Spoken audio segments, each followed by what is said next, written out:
Ugh. So, where was I last time? Losing powers. Mary, Mary Sue. Yes, here we are. Here we run into another problem, and possibly the biggest one of all.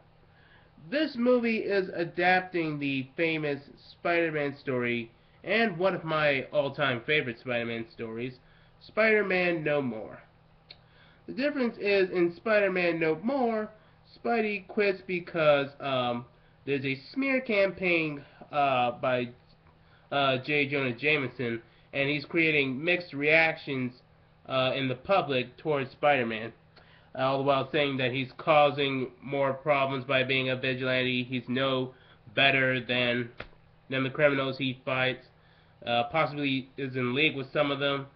That he's just doing this out for the thrill seeking. And as the more times he's listening to this, uh, sorry,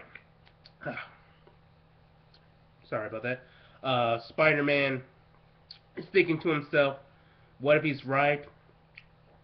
These people don't appreciate what I do. Maybe I am just into this for the thrill seeking. I'm not really doing. I seem to be having trouble doing the right thing with my life, and this causes him to quit. This was really early in his career. Uh, uh, let's see. The, and the fact that the whole city turned against him, a thing the trilogy never made us believe, that the people distrusted him outside one montage, which I may reiterate that the Green Power Ranger knockoffs offered to join him is completely pointless there thus far. Spider-Man does, since Spider-Man doesn't even show a sign nor need to consider it. Here, it's because he lost his powers due to not being able to get into Mary Sue's pants.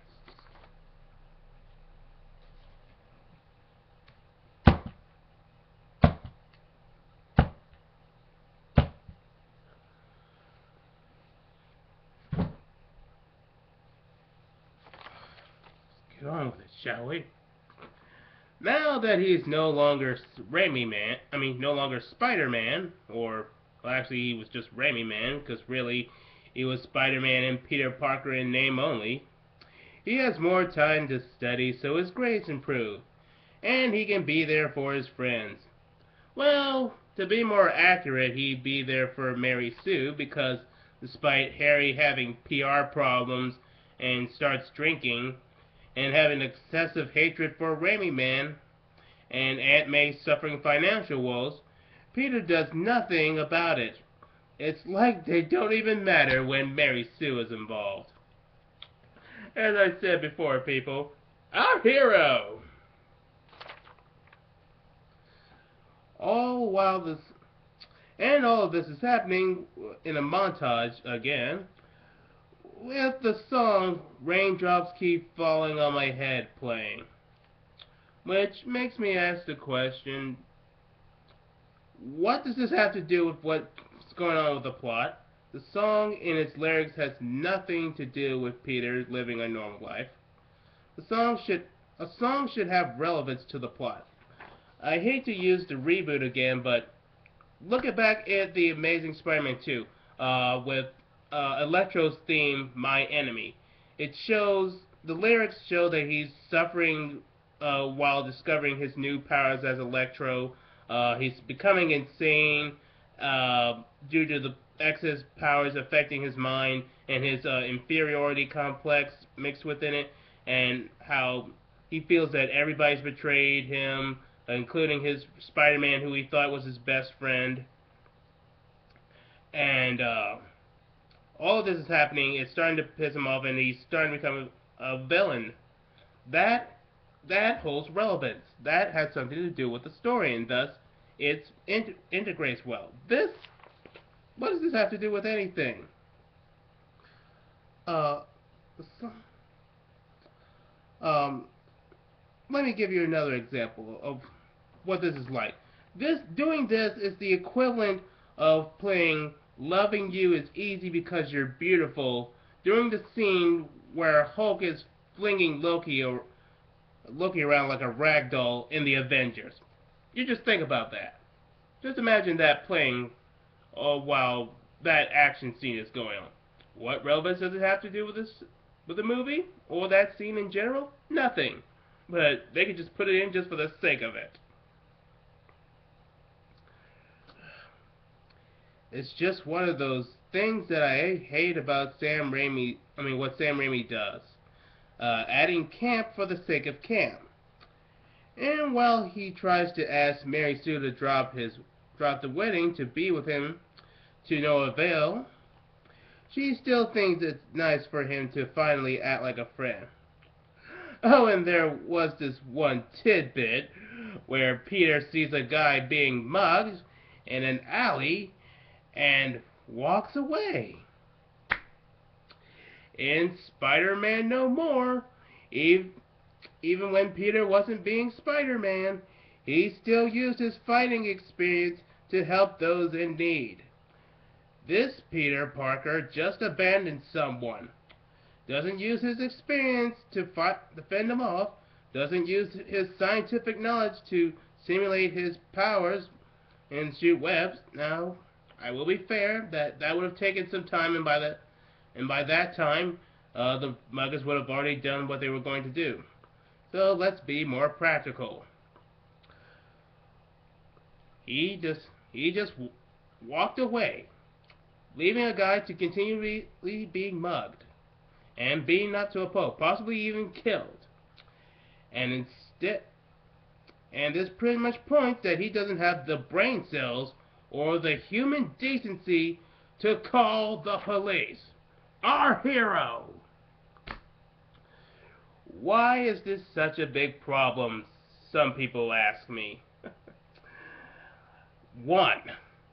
This is a huge character contradiction. Peter Parker at this point is supposed to be all about being responsible, not just as Spider-Man, but just in general.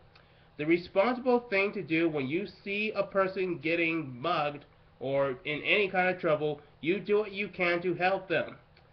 Again, going back to the Amazing Spider-Man, that, to quote Uncle Ben, if you have the power to do good in this world, you have a moral obligation to do those things.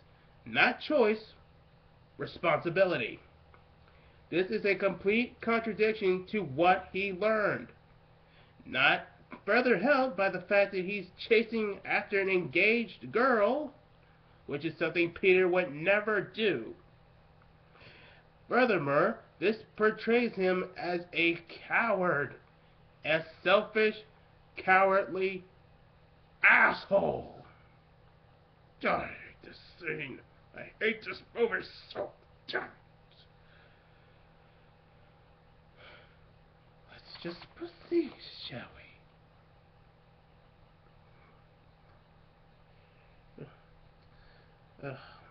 Where were we? That stupid ass. Next, here we are. Next, there was a fire, and this time he does try to save the people, but one of them dies. And guess what?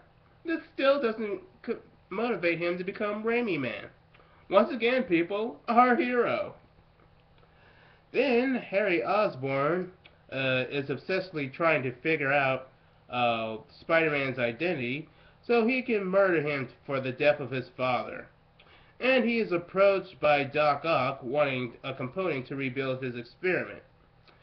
Harry agrees if he can bring him Spider-Man and tells him to ask Peter for where he is since he takes pictures of Spider-Man. And to which Doc Ock agrees. I have one question. Why is Doc Ock going through this deal when he could just easily torture the Harry Osborn for the place where the tritium is being held? Chances are it's in the exact same room they are, so he could have just tortured him for the information, taken the tritium, and been on his way. There is no reason to involve Peter Parker anymore. Oh, but we're not done yet.